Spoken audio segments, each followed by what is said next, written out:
When we think of dinosaurs, we imagine them as giants, kings of the ancient earth, unstoppable and untouchable. But the truth is far darker. Dinosaurs may have ruled the land, yet they too suffered. They too lived in constant fear.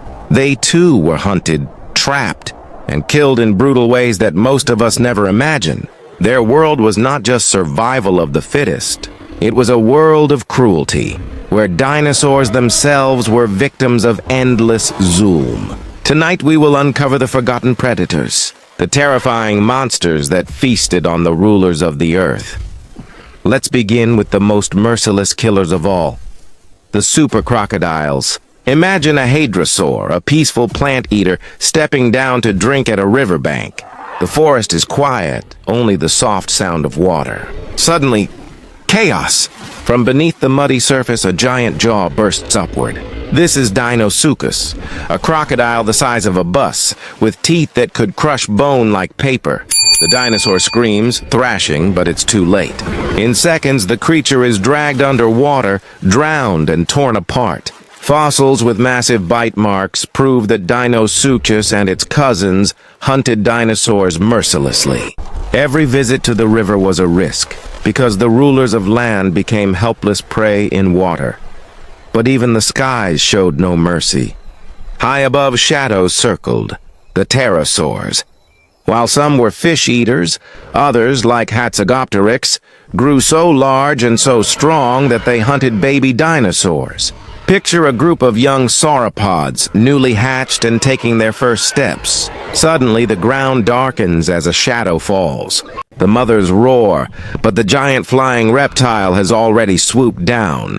With a single strike of its sharp beak, it grabs a hatchling, lifting it screaming into the air. Fossil evidence suggests that these pterosaurs were not gentle scavengers, but powerful hunters. The sky, to baby dinosaurs, was a place of death.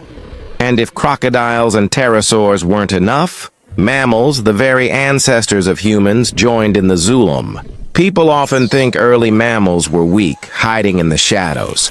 But one predator, Repenomamus, proved otherwise. In one shocking fossil discovery, a Repenomamus skeleton was found with the bones of a baby dinosaur inside its stomach.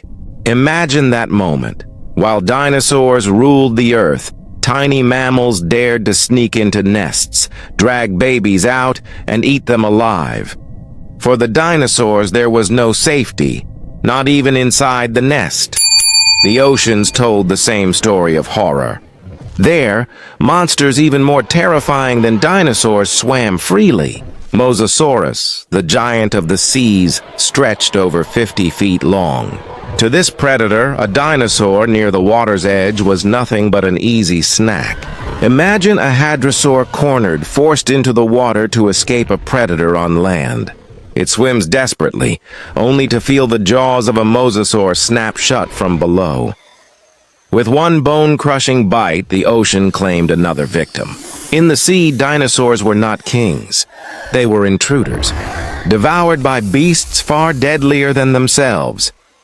But perhaps the most chilling evidence of zulm comes from the ground itself. In India, paleontologists uncovered a fossil of a snake named Sanajeh, forever frozen in the act of swallowing a baby dinosaur. The snake had slithered into a nest, waiting for the mother to leave, and then uncoiled its body around the helpless hatchling.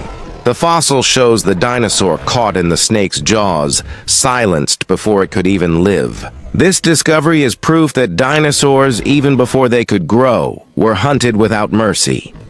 And yet, the cruelty didn't always come from jaws or claws. Sometimes it came from things so small that dinosaurs never even saw them. Insects preserved in amber reveal that mosquitoes and parasites drank their blood.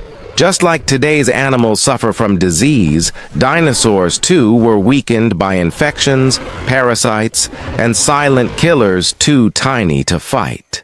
A bite here, a sting there could turn into a slow death, and when sickness weakened them, predators struck. The zulm of nature left no escape, and at last the greatest predator of all arrived.